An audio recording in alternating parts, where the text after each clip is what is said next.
وہ اس لنک کو زیادہ سے زیادہ لوگوں میں شیئر کر دیں تاکہ جو بھی ہو استفادہ کر سکیں علمی گفتگو سے, اور اگر کوئی سوال کرنا چاہیں تو سوال کر سکیں. آئیے میں سب سے پہلے ایڈ کر رہا ہوں پاپا بھائی کو. پاپا کے نام سے ایڈ ہیں, اگر سن پا رہے ہیں تو پلیز انمیوٹ کر کے اپنا سوال کر سکیں. السلام علیکم ورحمۃ اللہ وبرکاتہ. شیخ میرا ایک سوال ہے, نکاح مسیار کیا ہوتا ہے اور اس کی شرائط کیا ہے, کیا یہ جائز ہے؟ آج کل عرب ممالک میں نکاح مسیار بہت زیادہ چل رہا ہے, اس کا ذرا تفصیل سے جواب دیجیے شیخ. میں یہ آپ کا جواب بعد میں سنوں گا کیونکہ سب میں بزی ہوں, صرف سوال کر کے جا رہا ہوں میں. السلام علیکم. شیخ ان کے ہاں اذان ہو رہی ہے. بھائی نے نکاح مسیار سے متعلق سوال کیا ہے. نکاح مسیار یہ کہہ سکتے ہیں کہ ایک نئی قسم ہے جو ابھی کچھ سالوں پہلے جو وجود میں آئی ہے. نکاح مسیار میں ہوتا کیا ہے, حالانکہ نکاح مسیار یا نکاح کی اور بہت ساری جو قسمیں ہیں ان پر ہم انشاءاللہ سلسلہ وار مستقل طور سے گفتگو کریں گے, لیکن چونکہ انہوں نے سوال کیا ہے تو بہت مختصر انداز میں اس کا جواب دے دیتا ہوں. نکاح مسیار میں ہوتا یہ ہے کہ کوئی عورت جو ہے شادی کرنا چاہتی ہے کسی مرد سے, اور وہ عورت کہتی ہے کہ میں اپنے بعض حقوق سے تنازل اختیار کر لوں گی. جیسے اللہ رب العالمین نے مجھے مال و دولت دیا ہے, مجھے آپ سے نان و نفقہ نہیں چاہیے, مجھے گھر نہیں چاہیے, یا جیسے آپ کی پہلے سے کوئی بیوی ہے تو جو آپ تقسیم کریں گے وقت اپنا, اس میں آپ مجھے کم وقت دیجیے گا, اس کو 2 رات دیجیے گا تو مجھے 1 رات دیجیے گا. اس طرح کی وہ تنازل کرتی ہے تو اسے نکاح مسیار کہا جاتا ہے. باقی نکاح کے جو دوسرے ارکان اور شروط جو چیزیں ہوتی ہیں وہ ساری چیزیں اس کے اندر پائی جاتی ہیں. تو تنازل یعنی ناظرین تنازل یعنی چھوڑ رہی ہے اپنے, کمپرومائز کر رہی ہے اپنے بعض حقوق سے وہ کمپرومائز کر رہی ہے. کہہ رہی ہے مجھے آپ خرچہ مت دیجیے گا, میں اپنا خرچہ خود اٹھا لوں گی, یا آپ میرے پاس ہفتے میں صرف 1 بار آئیں گے تب بھی چلے گا, کوئی مسئلہ نہیں ہے مجھے. اس طرح کے کئی سارے حقوق سے وہ تنازل اختیار کرتی ہے. اس کو نکاح مسیار کہا جاتا ہے. اور آپ یہ یاد رکھیں کہ نکاح مسیار کے اندر مہر بھی ہوتا ہے, ولی کی اجازت بھی ہوتی ہے, وہ ساری چیزیں ہوتی ہیں. تو اگر نکاح کے تمام ارکان اور شروط پائے جائیں اور عورت اپنے بعض حقوق سے تنازل اختیار کر لے, کمپرومائز کر لے, وہ کہے مجھے نہیں چاہیے, تو جو اس عورت کے حقوق ہیں اسے اس بات کا حق ہے کہ ان سے تنازل اختیار کر لے بغیر جبر اور اکراہ کے. وہ خود سے اگر تنازل اختیار کر رہی ہے تو یہ اس کا حق ہے, وہ کرنا اس کے لیے جائز ہے. لہذا نکاح مسیار اس صورت میں جائز ہے جب نکاح کے تمام ارکان اور شروط پائے جائیں, اس نکاح کا باقاعدہ اعلان کیا جائے. ایسا نہ ہو کہ نکاح مسیار کے نام پر کوئی خفیہ نکاح کرے. یہ ساری چیزیں اس کے اندر پائی جائیں. نکاح مسیار کے اندر یہ مقصد نہ ہو کہ ہم تھوڑے دن کے بعد جدا ہو جائیں گے. پہلے سے ہی دماغ میں چیز بیٹھی ہوئی ہے کہ ہم کچھ دنوں کے لیے شادی کر رہے ہیں پھر الگ ہو جائیں گے. نہیں, ہمیشہ کے لیے ہونا چاہیے. اسی طرح سے تناسل نکاح کے مقاصد میں سے ہے بچے پیدا کرنا. تو ایسا نہ ہو کہ ہم شادی کریں گے اور پہلے سے پلان بنائے ہوئے ہیں کہ ہم بچے نہیں پیدا کریں گے. تو اگر اس طرح کی خرابیاں نہیں ہیں تو نکاح مسیار جائز ہے. یعنی اس کے کچھ شروط اور ضوابط ہیں, ان کے ساتھ نکاح مسیار جائز ہے. لیکن اگر کہیں پر شریعت کے جو مقاصد ہیں نکاح سے متعلق یا جو اس کے ارکان و شروط ہیں, اگر ان سے کوئی چیز ٹکرا رہی ہے تب نکاح مسیار جائز نہیں ہوگا. اور انشاءاللہ اس پر ہم اور بھی زیادہ تفصیل کے ساتھ, چونکہ ابھی ہم اس پر مفصل گفتگو کرنے لگے تو شاید ہمارا بہت زیادہ وقت صرف اسی ایک سوال میں چلا جائے گا. اس لیے خلاصہ یہ کہ نکاح مسیار کے اندر نکاح کے تمام ارکان و شروط پائے جائیں, تمام ضروری چیزیں پائی جائیں. صرف وہ عورت اپنے بعض حقوق سے تنازل کر رہی ہے, صرف یہ چیز پائی جا رہی ہے, تو ایسی صورت میں نکاح مسیار جائز ہے, ورنہ نہیں. لیکن ہمارے سماج کو دیکھتے ہوئے ایک بات کا ذکر کر دیں کہ لوگ نکاح مسیار کا نام لے کر کے, یہ شریعت کا نام لے کر کے لوگ خفیہ نکاح کرتے ہیں, چھپا کر کے نکاح کرتے ہیں. کسی کو نہیں پتا ہوتا سوائے اس لڑکی کے یا جو نکاح پڑھانے والا ہوتا ہے اس کے, یہاں تک کہ گھر والوں کو بھی شاید پتہ نہیں ہوتا ہے لڑکی کے ولی وغیرہ کو, تو اس کو لوگ جائز قرار دیتے ہیں. یہ چیز تو میں نے بتا دیا شیخ کی نکاح کے تمام ارکان و شروط پائے جانے چاہیے, اس کے اندر ولی کی اجازت پائی جانی چاہیے, اس کے اندر جو ہے مہر ہونا چاہیے، اس نکاح کے اندر اعلان ہونا چاہیے، خفیہ نہیں ہونا چاہیے، اس نکاح کے اندر نیت یہ نہیں ہونی چاہیے کہ تھوڑے دن بعد الگ ہو جائیں گے، اس نکاح کے اندر یہ نہیں ہونی چاہیے کہ ہم بچہ نہیں ہونے دیں گے، یہ ساری چیزیں نہیں ہونی چاہیے. بالکل جیسے عام نکاح ہوتا ہے، عام نکاح کی طرح ہونا چاہیے. بس اس میں صرف اتنا ہوتا ہے کہ عورت اپنے بعض حقوق سے تنازل اختیار کر لیتی ہے، وہ کمپرومائز کرتی ہے. مجھے مثلا نفقہ نہیں چاہیے، مجھے آپ ہفتے میں 1 دن وقت دیں گے میں راضی ہوں، مجھے گھر نہیں چاہیے میرے پاس فلیٹ موجود ہے. اس طرح کی چیزیں اگر صرف ہیں تب نکاح مسیار جائز ہے. اور انشاءاللہ اس پر ہم اور بھی تفصیل کے ساتھ تمام شروط اور ضوابط کے ساتھ بات کریں گے اپنے کسی اگلے ایپیسوڈ میں. جی شیخ نکاح مسیار کو اپنی پہلی بیوی سے چھپا سکتے ہیں یا پھر ان کے رشتہ داروں سے چھپا سکتے ہیں؟ ان کو بتانا ضروری ہے. نہیں، دیکھیے نکاح مسیار نہیں بلکہ دوسرا نکاح بھی اگر آپ اپنی بیوی سے چھپا رہے ہیں تو ایسا نہیں ہے کہ وہ جائز نہیں ہے. نکاح کا اعلان جیسے پورا سماج جانتا ہے، آپ کی بیوی نہیں جانتی ہے، یا پورا سماج جانتا ہے آپ کے سسرال والے نہیں جانتے ہیں، جو پہلی بیوی ہے اس کے میکے والے نہیں جانتے ہیں، تب بھی جائز ہے. کسی خاص پارٹیکولر کسی آدمی کو بتانا ضروری نہیں ہے، بس نکاح خفیہ نہیں ہونا چاہیے. اور ظاہر ہے اگر آپ کے سسرال والے نہیں جانتے ہیں تو اس کا مطلب تھوڑی کہ خفیہ ہے. ہو سکتا ہے ہزاروں لوگ جانتے ہو، آپ کے سسرال والے نہیں جانتے ہیں.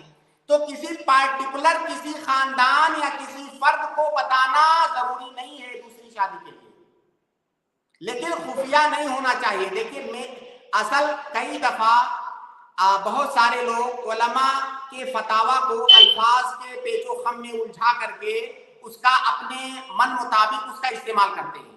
اس لیے اس طرح کے حساس مسائل میں علماء کو اور مفتیان کو بھی بہت زیادہ محتاط رہنے کی ضرورت ہے. بہت سارے لوگ فتویٰ اس لیے پوچھتے ہیں کہ وہ حرام کو حلال کرنا چاہتے ہیں، بس ان کو کوئی سرٹیفکیٹ چاہیے ہوتا ہے کسی عالم سے. تو ہم یہ صاف صاف بتا رہے ہیں کہ خفیہ نہیں ہونا چاہیے. اگر خفیہ ہے تو جائز نہیں ہے، لیکن اس کا یہ مطلب نہیں ہے کہ اگر آپ نے اپنی بیوی کو نہیں بتایا تو خفیہ ہے. بہت سارے پورا سماج جانتا ہے، بیوی نہیں جانتی، تو یہ خفیہ نہیں ہے. اس پہ نا ذرا تفصیلی بات ہم لوگوں نے ایک جگہ پر کیا ہے کہ جو یہ خفیہ خاص کر یہ بیوی کو چھپا کر کے نکاح کرنا یہ ایک شرعی مسئلہ ہے کہ بھائی جائز ہے. اگر فقہ کے لحاظ سے حکم آپ سے پوچھا جائے گا تو آپ کہیں گے کہ جائز ہے، لیکن اس کے پیچھے جو لوازمات آتے ہیں شیخ، جو نقصانات ہوتے ہیں چھپا کر کے، کل بیوی کو پتہ چلتی ہے، جیسے ہی دوسرا مطلب 2-4 مہینہ یا سال بھر ہوا پتہ چلا، پہلی بیوی کو جیسے پتہ چلی نا وہ ہنگامہ اتنا کھڑا کرے گی، ظاہر سی بات ہے اس کو ایموشنل ٹوٹے گا، وہ بہت سارے پریشانیاں آئیں گی.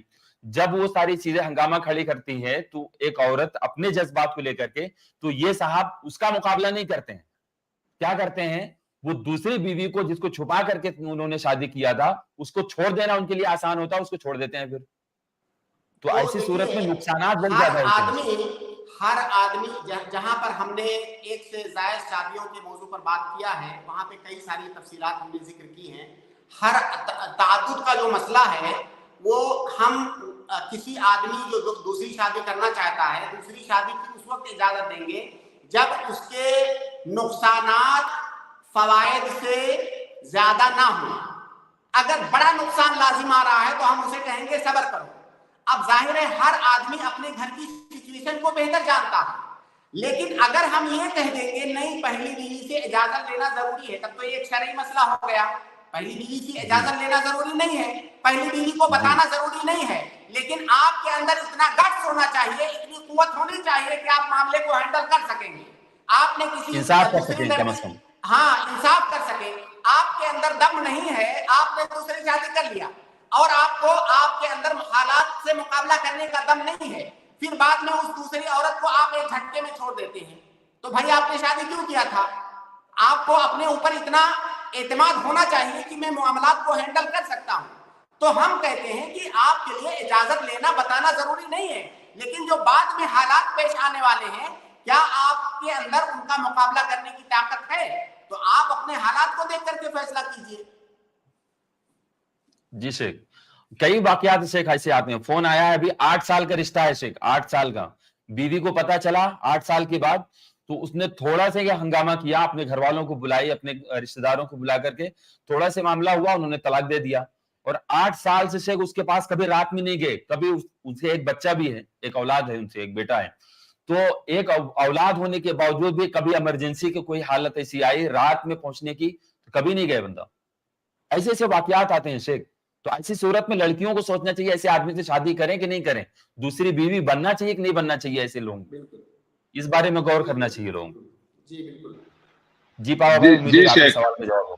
جی میری ایک درخواست تھی, شیخ محمد نسیم کا جو یہ براڈ کاسٹ بہت اچھا ہوتا ہے, اس میں ہم لوگ بہت سارے سوالات پوچھنا پڑتا ہے, لیکن یہ عشاء کا وقت ہوتا ہے, اس میں ہم لوگ سن تو لیتا ہوں میں بعد میں, لیکن کچھ سوالات رہ جاتے ہیں جو پوچھ نہیں پاتا ہوں. تو یہ میری درخواست ہے آئی پلس والوں سے کہ عشاء کے بعد 9:30 بجے 10 بجے ٹائم رکھے زیادہ بہتر رہے گا. باقی آپ لوگوں کو جیسا اچھا لگے شیخ. پاپا بھائی ہمارے لیے بھی پریشانی ہے کیونکہ جسٹ اس کے بعد آج تو نہیں ہے, لیکن ہمارا ایک سنڈے کا پروگرام ہوتا ہے, تو جسٹ اس کے بعد یہ دوسری اسٹریم ہماری ہوتی ہے, تو اس لیے ہم ٹائم کو چینج نہیں کر سکتے ہیں. بہت سوچ سمجھ کر کے یہ ٹائم رکھا گیا ہے, تو آپ تھوڑا سا مینیج کر لیں, آگے پیچھے کر لیں, اور مطلب پروگرام میں سوال پوچھ کر کے چلے جائیں یا کسی اور کو لگا دیں, اس طرح سے ہو سکتا ہے. یا نماز پڑھ کر کے آپ آ جائیں, یا کتنا ٹائم لگتا ہے نماز پڑھنے میں؟ عشاء کی نماز تو عموماً 9 کے بعد ہی ہوتی ہے آج کل. یہاں پر 9 بجے جماعت ہے, یہاں پر 9 بجے. ہاں بہت تو سارے ہم جیسے لوگوں کا پروگرام 8 بجے سے ہوتا ہے, کہ آپ اسٹارٹ میں آ جائیں, انشاءاللہ آپ کے سوال لے لیں گے. بہرحال آپ دوسروں کو موقع دیتے ہیں. ہاں ٹھیک ہے سر, جزاک اللہ خیر, جزاک اللہ خیر. جزاک اللہ خیر, بارک اللہ فیک. اسامہ حمزہ جی, میں آپ کو ایڈ کیا ہوں, اگر آپ سن پا رہے ہیں تو پلیز انمیوٹ کر کے اپنا سوال پوچھیں. السلام علیکم شیخ. وعلیکم السلام ورحمۃ اللہ وبرکاتہ. جی شیخ, میں نے اس سے پہلے بھی آپ سے یہ سوال کیا تھا کہ آپ نے بتایا تھا کہ اللہ کا اور اللہ کے رسول کا کمپیریزن نہیں کر سکتے, اور آپ نے یہ عقیدہ سکھایا تھا کہ اللہ کے رسول مخلوقات میں سب سے افضل ہے, یہ عقیدہ رکھ سکتے ہیں اگر اللہ کے رسول کو ایسا مانا جائے کہ اللہ کے بعد آپ افضلیت میں یا مقام اور مرتبے میں آتے ہیں, تو یہ خود اللہ کی توہین ہے. تو شیخ ایسا کئی جو سلفی, مطلب میں ایک سے زیادہ لوگوں کے پاس جو علماء اکرام ممبر پہ آتے ہیں ان کے پاس یہ خود کھلے عام بولتے ہوئے سنا, اور میرے پاس ویڈیوز بھی ان کے. تو ایسے علماء اکرام سے اگر عقیدہ سنے تو کیا کرنا چاہیے شیخ؟ دیکھیے, اللہ کے نبی صلی اللہ علیہ وسلم کو ہم مخلوق میں سب سے افضل مانتے ہیں, تو کیا اس افضل ماننے کے لیے ضروری ہے کہ اس کے ساتھ میں اللہ کا ذکر کیا جائے کہ اللہ کے بعد؟ اصل میں یہ جو اللہ کے بعد تو اگر دیکھا جائے تو معنی صحیح ہے, لیکن یہ جو اللہ کا ذکر ساتھ میں کر دیتے ہیں, یہ بسا اوقات یہ ایک دروازہ کھولتے ہیں, ایک راستہ کھولتے ہیں کہ بہت ساری چیزوں میں اللہ کے نبی صلی اللہ علیہ وسلم کو اللہ تعالیٰ کا شریک مان لیتے ہیں. ہمارے معاشرے میں ایسے بہت سارے لوگ موجود ہیں, اللہ کے نبی صلی اللہ علیہ وسلم حاضر و ناظر ہیں, اللہ کے نبی صلی اللہ علیہ وسلم غیب جانتے ہیں, اس طرح کا عقیدہ رکھنے لگتے ہیں. تو اس لیے اللہ رب العالمین خالق ہے اس کائنات کا, اللہ کے نبی صلی اللہ علیہ وسلم مخلوق ہیں, مخلوقین میں اللہ کے نبی صلی اللہ علیہ وسلم بلا شبہ سب سے افضل ہیں. اب اللہ رب العالمین سے مقارنہ یا مقابلہ کرنے کی ضرورت ہمیں کیوں پڑ رہی ہے؟ تو اب میں مطلق طور سے تو یہ نہیں کہہ سکتا ہوں کہ جس عالم دین نے ایسا کہا ہے وہ بدعقیدہ ہے یا اس کی بات آپ نہ سنیں.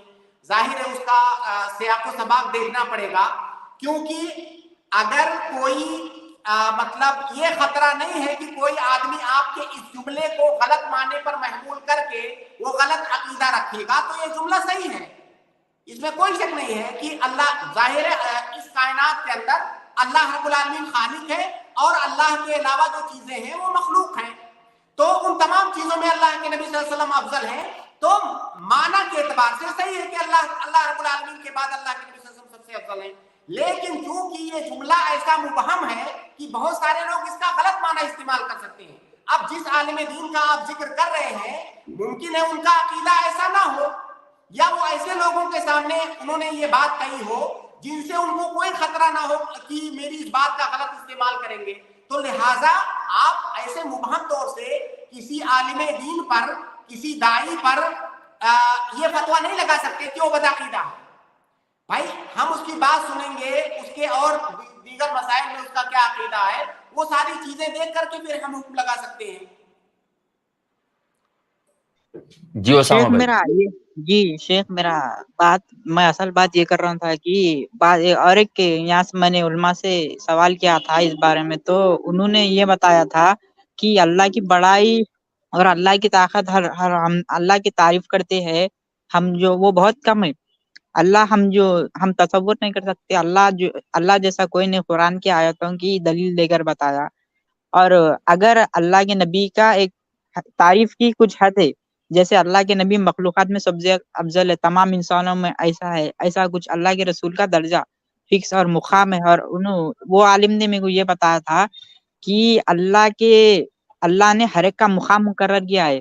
ایسی تو کوئی بات قرآن حدیث میں ملتی نہیں ہے کہ ہاں اللہ کے رسول اللہ کے بعد افضلیت ہے۔ یہ عقیدہ آپ کسی دوسرے عالم سے، میرے تو عقیدے کے باہر ہے، بلکہ میں حیدرآباد میں رہتا ہوں، یہاں پر ماشاء اللہ یہاں کے ایک عالم سے میں نے اس بارے میں سوال کیا تھا، تو انہوں نے یہ بتایا اور انہوں نے یہ بھی دلیل دی کہ اگر اللہ ایسا کچھ ہوتا تو اللہ قرآن میں فرماتا ہے کہ اولین و آخرین، پہلا بھی میں ہی ہوں اور آخر بھی میں ہی ہوں اور مجھ جیسا کوئی نہیں۔ اگر اللہ کے بعد بولے تو کمپیریزن، پھر ان کے بعد ایسا کمپیر ہوتے آتا ہے۔ تو آپ بڑا مہربانی، اس کے جواب تو میرے پاس نہیں ہے، نہ ہی تو میرا ایسا عقیدہ ہے۔ آپ نے جن کسی بھی کے پاس یہ بات سنی ہے، آپ انہی سے رابطہ کر لیجئے، ایسا کہا ہے شیخ، آپ اس میری اصلاح فرمائیے۔ جتنی باتیں آپ نے ابھی کہی ہیں کہ فلاں عالم سے میں نے ایسے سنا، ان کی بات بالکل صحیح ہے، انہوں نے آپ سے صحیح فرمایا۔ اور ابھی جو جواب میں نے دیا ہے، میرے خیال سے آپ کے سوال کا جواب اس میں آ گیا۔ اللہ رب العالمین کا مخلوقات سے کوئی مقابلہ نہیں ہے۔ اب سوال یہ ہے کہ کسی نے کہا کہ اللہ کے بعد سب سے افضل درجہ اللہ کے نبی کا ہے، تو معنی یہ صحیح ہے۔ اگر کوئی آدمی کمپیئر کر رہا ہے تو غلط ہے، لیکن معنی اس کا آپ کو میں ایک اور مثال دیتا ہوں۔ جیسے اسلاف میں سے غالباً امام احمد بن حنبل سے یا اسلاف میں سے کسی سے یہ پوچھا گیا کہ اگر میں یہ کہوں کہ لفظی بالقرآن مخلوق، اس کا معنی ہے کہ جو میں قرآن پڑھتا ہوں وہ مخلوق ہے، تو کیا ایسا کہنا صحیح ہے؟ تو انہوں نے کہا، اس کا جواب یہ دیا کہ اس بات کے اندر دو پہلو پائے جاتے ہیں، دو احتمال پایا جاتا ہے۔ ایک احتمال غلط ہے، دوسرا احتمال صحیح ہے۔ اگر میں کہتا ہوں کہ جو میں لفظ نکالتا ہوں منہ سے وہ مخلوق ہے قرآن پڑھتے ہوئے، اگر میرا مطلب یہ ہے کہ جو کلام میں پڑھ رہا ہوں اللہ تعالیٰ کا کلام مخلوق ہے، تو یہ غلط ہے۔ اور اگر میں یہ سمجھ رہا ہوں کہ میں جو بات بول رہا ہوں، جو بات بولنے کا جو ایک عمل ہے، ظاہر میں بول رہا ہوں، ایک آواز نکلتی ہے، پڑھنا ایک عمل ہے، یہ عمل مخلوق ہے، لیکن جو کلام میں پڑھ رہا ہوں وہ کلام مخلوق نہیں ہے۔ تو اس طرح کے جملوں کو مبہم جملہ کہا جاتا ہے علماء عقیدہ کی اصطلاح میں۔ تو جو مبہم جملے ہوں گے ان میں تفسیر طلب کیا جائے گا سامنے والے سے کہ تم کیا مراد لے رہے ہو۔ اگر تمہاری مراد یہ ہے تو غلط ہے، اگر تمہاری مراد یہ ہے تو یہ صحیح ہے۔ تو اگر کوئی کہتا ہے کہ اللہ کے بعد نبی صلی اللہ علیہ وسلم کا مقام ہے، اگر وہ یہ مراد لے رہا ہے کہ وہ کمپیئر کر رہا ہے تو غلط ہے۔ اگر وہ اس کا عام معنی مراد لے رہا ہے کہ اللہ کے نبی صلی اللہ علیہ وسلم، ظاہر ہے اللہ ہے اور مخلوقین ہے، اور مخلوقین میں سب سے بڑا درجہ اللہ کے نبی صلی اللہ علیہ وسلم کا ہے، اگر وہ یہ مراد لے رہا ہے تو اس کا معنی صحیح ہے۔ تو اس طرح کے پیچیدہ مسائل میں آپ اپنے آپ کو کیوں الجھا رہے ہیں؟ آپ مجھے یہ بتائیے کہ آپ کو اس مسئلے کی ضرورت اپنی زندگی میں کہاں کہاں پڑ رہی ہے؟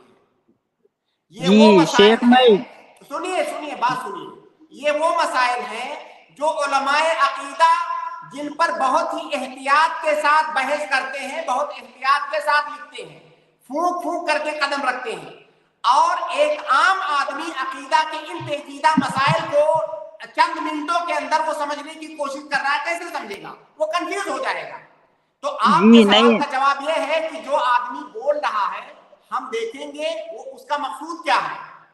اگر کوئی بدعقیدہ آدمی جو اللہ کے نبی صلی اللہ علیہ وسلم کے سلسلے میں غلط عقیدہ رکھتا ہے، اگر کسی ایسے آدمی سے بات سنیں گے ہم کہیں گے غلط ہے، کیونکہ ہم پہلے سے جانتے ہیں کہ وہ بدعقیدہ ہے۔ لیکن اگر کوئی ایسا آدمی جو سلفی المنہج ہے، جس کا عقیدہ صحیح ہے، اگر وہ یہ بات بول رہا ہے تو ہم اس سے یہ مراد لیں گے کہ مخلوقین میں اللہ کے نبی صلی اللہ علیہ وسلم کا مرتبہ سب سے اونچا ہے. تو دونوں احتمالات موجود ہیں, آپ اس پر مطلق حکم نہیں لگا سکتے. جی شیخ, اور نہیں میں یہ کچھ اس میں یہ جھنجٹ میں پڑھا نہیں تھا. اکثر میرے فون میں ویڈیوز آتے, انٹرنیٹ کا زمانہ ہے, تقریر ماشاءاللہ 1 سے 4 علماء کو فالو کرے تو ہر ایک کی وہ جو اس میں نے یہ سوال کو ماشاءاللہ غور سے سننے میں آیا, تو یہ اس بات کو میں نے پکڑا تھا. اسی بات سے میں نے آپ سے اس سے پہلے بھی سوال کیا تھا, اب بھی سوال کر رہا ہوں شیخ. میں ابھی آپ کی الجھن دور ہوئی, آپ کو سمجھ میں آیا ہے مسئلہ یا نہیں, یہ سمجھ میں نہیں آیا؟ جی نہیں شیخ, میں یہ عقیدہ مطلب آپ نے اب بھی بولا کہ اللہ خالق ہے, اللہ کے رسول مخلوق ہے.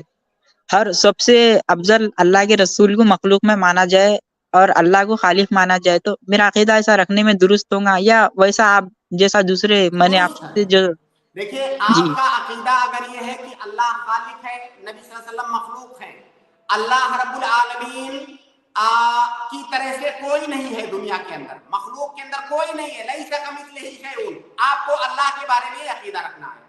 اللہ کے نبی صلی اللہ علیہ وسلم مخلوق ہیں لیکن مخلوقین میں سب سے افضل ہیں, وہ مکمل انسان ہے, پرفیکٹ. مخلوقین میں اور کوئی پرفیکٹ نہیں, وہ پرفیکٹ ہے. آپ کو یہ عقیدہ رکھنا ہے بس. باقی وہ جو جملہ ہے اس جملہ کے دونوں معانی ہو سکتے ہیں. جو بولنے والا ہے ہم اس کا قصد اور ارادہ پوچھنے کے بعد پھر اس پر حکم لگائیں گے کہ وہ صحیح ہے یا غلط.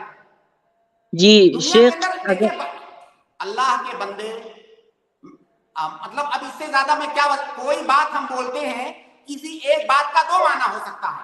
تو جب ہم بولنے والے سے پوچھیں گے بھائی آپ مراد کیا لے رہے ہیں, وہ کہے گا میں یہ مراد لے رہا ہوں, ہم کہیں گے صحیح ہے. کہے گا میں یہ مراد لے رہا ہوں, ہم کہیں گے غلط ہے. اسی طرح کا جملہ ہے. جی شیخ, تو میں اگر آپ نے ابھی جیسا کہا اور میں یہ جھنجٹ میں نہیں پڑوں گا, اللہ کو خالق, اللہ کو معبود اور اللہ کے رسول کو مخلوقات میں سب سے افضل, اگر ایسا مانو اور یہ جھنجٹ میں نہیں پڑھو تو میرا ایمان عقیدہ مکمل, اس میں تو کوئی بالکل مکمل ہے. بالکل اللہ کے بعد نہیں, میں ایسا کوئی عقیدہ نہیں رکھوں گا اللہ کے بعد یا فلاں ایسا کمپیریزن نہیں کروں گا. تو کوئی خطرہ تو نہیں ہے نا شیخ عقیدے میں, ایمان میں؟ نہیں کوئی خطرہ نہیں ہے شیخ, میں دیکھ لے رہا ہوں ابھی, نہیں کوئی خطرہ نہیں اسامہ بھائی. ہاں ٹھیک ہے, آپ کا عقیدہ انشاءاللہ درست رہے گا. جزاک اللہ خیر شیخ. شیخ میری آواز آ رہی ہے آپ کو؟ اسامہ بھائی آواز آ رہی ہے میری آپ کو؟ جی آ رہی ہے شیخ, جی آ رہی ہے. شکراً, جزاک اللہ خیر. شیخ آپ کو میری آواز نہیں آ رہی ہے, آپ ایک مرتبہ لیو کر کے پھر سے جوائن کریں. شیخ آپ کو آواز آ رہی ہے میری؟ آپ کو آواز نہیں آ رہی ہے, آپ لیو کر لیں, لیو کر کے آئیں. شیخ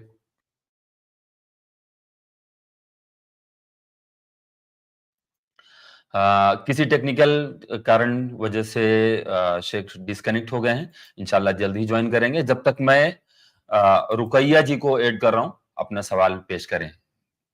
انمیوٹ کریں پلیز. رقیہ,